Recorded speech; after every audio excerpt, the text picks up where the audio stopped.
প্রাণপ্রিয় শিক্ষার্থীবৃন্দ, আসসালামু আলাইকুম। গাজীপুর মেট্রোপলিটন কলেজ কর্তৃক আয়োজিত অনলাইন ক্লাস প্রোগ্রামে তোমাদের আবারও স্বাগতম। আমি আবু নাইম, প্রভাষক ব্যবস্থাপনা, ব্যবসায় সংগঠন ও ব্যবস্থাপনার প্রথম পত্র, ব্যবসায় পরিচিতি এর অধ্যায় নং 6, সমবায় সমিতি বা কোঅপারেটিভ সোসাইটি। আজকের আলোচনার বিষয় সমবায় সমিতির প্রকারভেদ। প্রিয় শিক্ষার্থীবৃন্দ, আশা করি তোমরা সকলেই বাসায় ভালোভাবেই আছো, নিরাপদে আছো এবং পাঠ্য কার্যক্রমের সাথে আছো। প্রতিদিন তোমরা অনলাইন ক্লাসগুলো করো। আমরা আশাবাদী অদূর ভবিষ্যতে গাজীপুর মেট্রোপলিটন কলেজ সরকারি নির্দেশে খুলবে, তোমাদের পদচারণায় মুখর হবে গাজীপুর মেট্রোপলিটন কলেজ। তাহলে প্রিয় শিক্ষার্থীবৃন্দ, মূল আলোচনায় আসা যাক। আজকের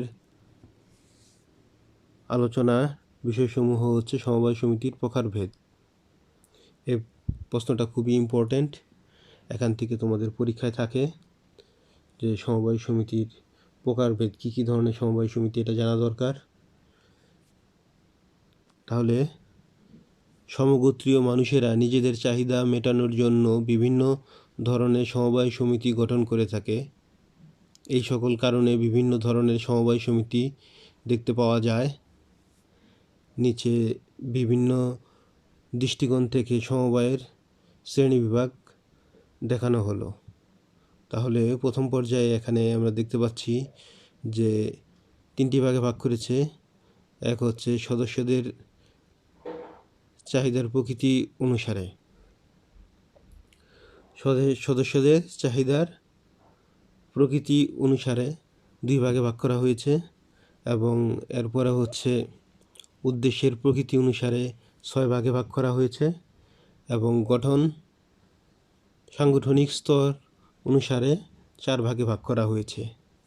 তাহলে যে প্রথম ভাগে ভাগ করা হয়েছে যে সদস্যদের চাহিদার প্রকৃতি অনুসারে, এক উৎপাদক সমবায় সমিতি, আরেকটা হচ্ছে ক্রেতা সমবায় সমিতি। আমাদের প্রথম সমবায় সমিতিতে আমরা জানি যে এখানে সকলেই সবাই একত্রিত হয়ে সমগোত্রীয় লোকজন কাজ করে থাকে। সেক্ষেত্রে উৎপাদক সমবায় সমিতি সেক্ষেত্রে নিজেরাই পণ্য উৎপাদন ও বাজারজাতকরণ করে থাকে। এক্ষেত্রে ব্যবসায়ীদের অন্যান্য ব্যবসায়ীদের প্রয়োজন পড়ে না। এটাই হচ্ছে কি উৎপাদক সমবায় সমিতি। যদি একটু ডিটেলসে যদি আলোচনা করি, স্বল্প উৎপাদনের লক্ষ্যে কতিপয় ক্ষুদ্র বা স্বল্প বিত্তসম্পন্ন উৎপাদনকারী যৌথভাবে বা একত্র হয়ে সমবায়ের নিয়ম নীতি অনুসারে যে সমিতি গঠন করে থাকে তাকে উৎপাদক সমবায় সমিতি বলা হয়। এক্ষেত্রে মধ্যস্থ ব্যবসায়ীদের প্রয়োজন হয় না। এরূপ সমবায় সমিতি গঠনের ফলে উৎপাদনের ক্ষেত্রে বৃহদায়তন ব্যবসায়ের সুবিধা পাওয়া যায়। ফলে উৎপাদনের ক্ষেত্রে প্রয়োজনীয় উপকরণ সরবরাহ ও প্রযুক্তি নিয়োগ করা সম্ভব হয়ে থাকে। তারপরে হচ্ছে ক্রেতা সমবায় সমিতি।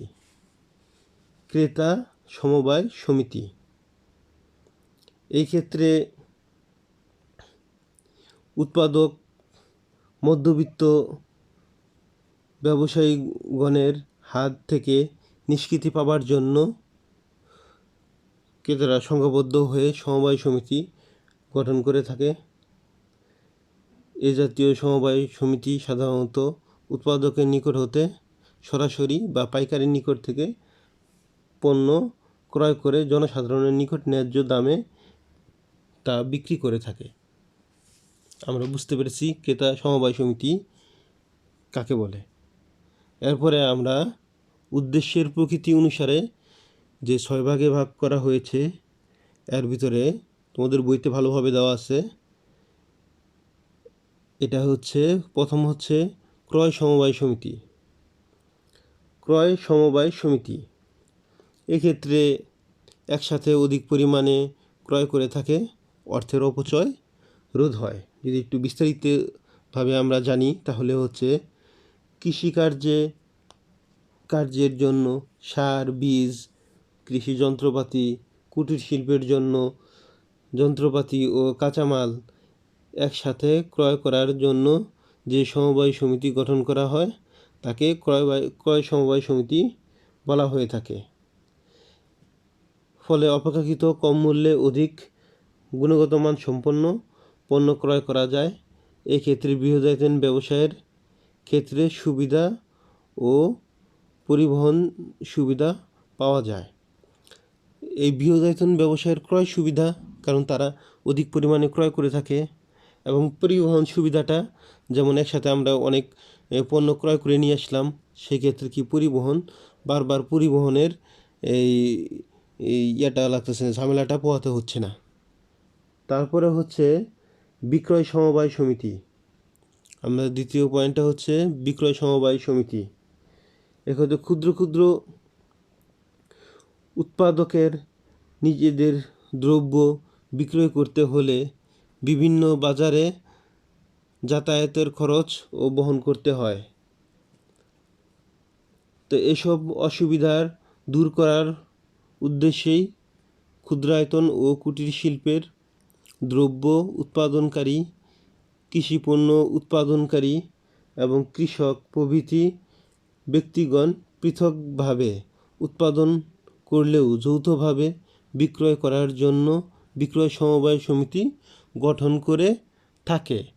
তাহলে আমরা এটা কি বুঝলাম যে বিক্রয় সমবায় সমিতিটা হচ্ছে, যেমন অনেক লোক থাকে, যেমন কুটির শিল্পের লোক থাকে, তারপরে হচ্ছে অনেক সময় ব্যবসায়ীরা এই কৃষিপণ্য উৎপাদনকারী থাকে। এই সকল ক্ষেত্রে বিভিন্ন ক্ষেত্রে দেখা গেছে কি তাদের মাঠে ঘুরে ঘুরে পণ্য বিক্রি করতে হয়, এবং এই ক্ষেত্রে তারা যৌথভাবে পণ্যটা বিক্রি করতে পারতেছে। এটা হচ্ছে বিক্রয় সমবায় সমিতির কাজ। তারপরে হচ্ছে 3 নম্বর ঋণদান সমবায় সমিতি।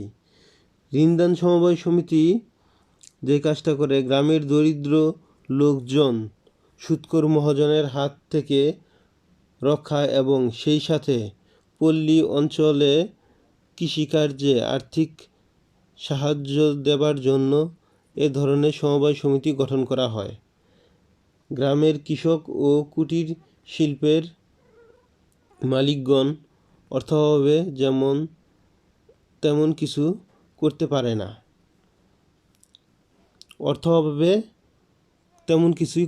না, কুটির শিল্পের মালিকগণ। সেই ক্ষেত্রে মহাজনের কাছ থেকে টাকা নিতে হয় অধিক সুদে।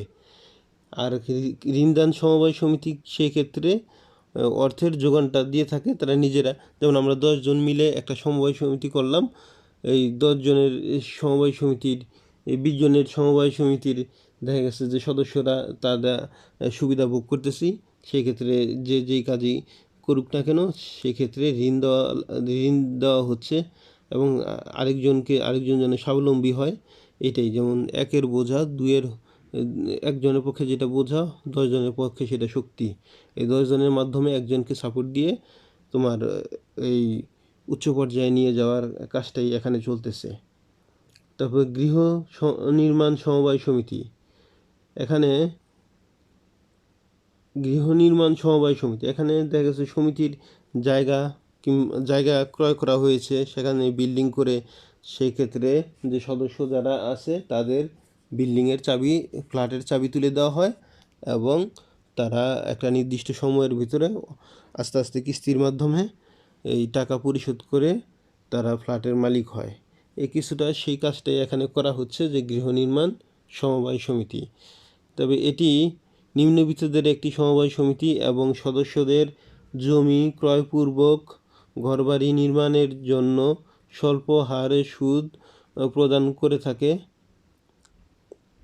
সুদে ঋণ প্রদান করে থাকে। কারণ স্বল্প বিত্তসম্পন্ন মানুষের এই গৃহায়নের সমস্যা একটা প্রকট সমস্যা। নগর জীবনে কঠোর বাস্তবতায় গৃহ নির্মাণ করা এক শ্রেণীর লোকের পক্ষে প্রায় অসম্ভব, আবার সহজ শর্তে ঋণ পাওয়াও খুব কঠিন একটা কাজ। এই অসুবিধা দূর করার লক্ষ্যে কতিপয় ব্যক্তি মিলে যে সমিতি গঠন করে থাকে সেটি হচ্ছে কি গৃহ নির্মাণ সমবায় সমিতি। এরপরের পয়েন্টটা হচ্ছে আমরা জানব বহুমুখী সমবায় সমিতি। বহুমুখী সমবায় সমিতি সমবায় ব্যাংক। এর আগের পয়েন্টটা হচ্ছে সমবায় ব্যাংক, 5 নম্বরটা। তাহলে সমবায় হচ্ছে অন্য সংস্থাকে ঋণ দেওয়া, সদস্যের বাইরেও অন্য সংস্থাকে ঋণ দেওয়া।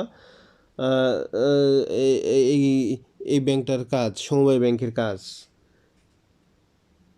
সেক্ষেত্রে কী করে থাকে, সাধারণত কোনো এলাকা বা অঞ্চলের কতিপয় ঋণদানকারী সমবায় সমিতি একত্রে মিলে ঋণদানকারী সমবায় সমিতি একত্রে মিলিত হয়ে এ ধরনের ব্যাংক প্রতিষ্ঠা করে থাকে। সমবায়ের মাধ্যমে এই ব্যাংক প্রতিষ্ঠিত হয় বলে একে সমবায় ব্যাংক বলা হয়ে থাকে। এই ব্যাংকের প্রধান কাজই হলো সদস্যদের মধ্যে স্বল্প সুদে মাধ্যমে ঋণ বিতরণ করা এবং সদস্য ছাড়াও এবং অন্যান্য সংস্থাদের এই ব্যাংক ঋণ দিয়ে থাকে। তারপরে হচ্ছে বহুমুখী সমবায় সমিতি। বহুমুখী সমবায় সমিতি মানে কি, এর মুখ অনেক, বা একটা কাজ না, অনেকগুলো কাজ নিয়ে এই সমবায় সমিতিটি পরিচালিত হয়ে থাকে। এই সমবায় সমিতির লক্ষ্য হচ্ছে যে বিভিন্ন ধরনের উদ্দেশ্য বাস্তবায়নের জন্য যখন কোনো সমবায় সমিতি গঠন করা হয়ে থাকে তাকে বহুমুখী সমবায় সমিতি বলা হয়ে থাকে। যেমন এখানে ঋণদান, সার, বীজ, কৃষি উপকরণ প্রভৃতি বিতরণ এবং পণ্য সরবরাহ প্রভৃতি, গৃহ নির্মাণ, ঋণ প্রদান ইত্যাদি নানাবিধ কাজ এই সমিতির মাধ্যমে সম্পন্ন হয়ে থাকে। তারপরে হচ্ছে সাংগঠনিক স্তর অনুসারে। এখানে আমরা দেখতে পাচ্ছি গ নম্বর পয়েন্টটা হচ্ছে সাংগঠনিক স্তর অনুসারে। এখানে 4 ভাগে ভাগ করা হয়েছে। প্রথমটা হচ্ছে প্রাথমিক শিল্প সমবায় সমিতি বা প্রাথমিক সমবায় সমিতি। এক্ষেত্রে সাধারণত সমাজের নিম্নবিত্ত কতিপয় ক্ষুদ্র ও কুটির শিল্পের মালিকগণ একত্রে মিলিত হয়ে পারস্পরিক আর্থিক সুবিধাদি অর্জনের জন্য যে সমবায় গঠন করে থাকে তাকে প্রাথমিক শিল্প সমবায় সমিতি বলে। এক্ষেত্রে কতিপয় সমশ্রেণীর ক্ষুদ্র শিল্পের মালিকগণ তাদের শিল্প সংক্রান্ত অর্থ সংরক্ষণের উদ্দেশ্যে একত্রে মিলিত হয়ে এই সমবায় সমিতিটা গঠন করে থাকে। উদাহরণ হিসেবে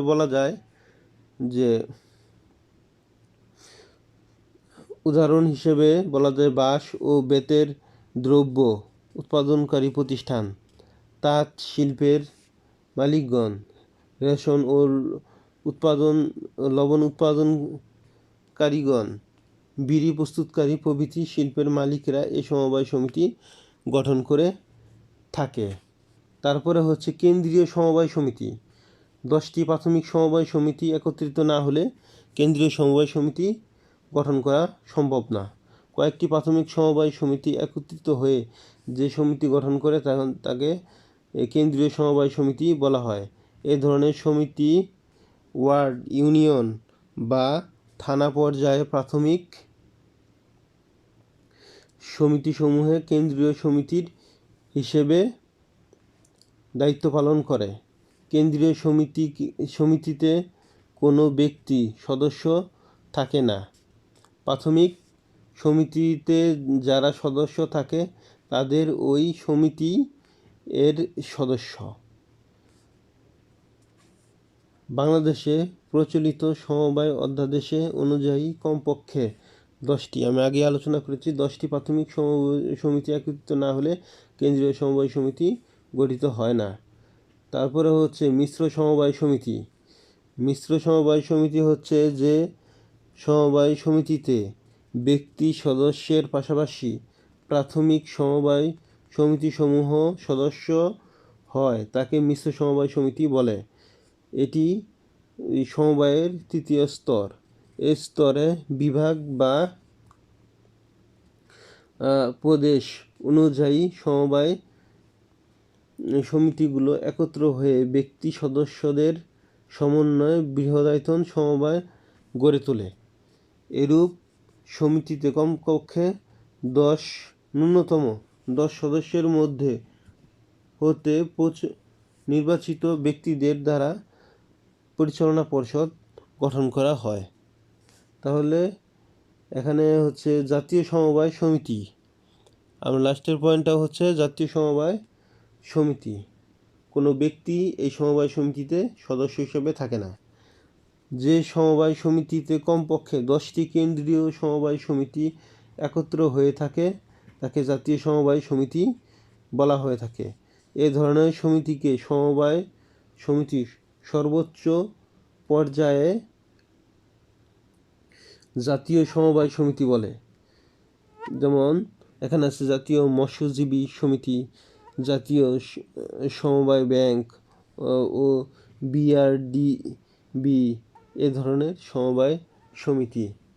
কেন্দ্রীয় সমবায় সমিতিগুলো সমন্বয়ে জাতীয় সমবায় সমিতি গঠিত হয়ে থাকে। প্রিয় শিক্ষার্থীবৃন্দ, যদি মোটা দাগে যদি আলোচনা করি তাহলে পরিশেষে আমরা বলতে পারবো যে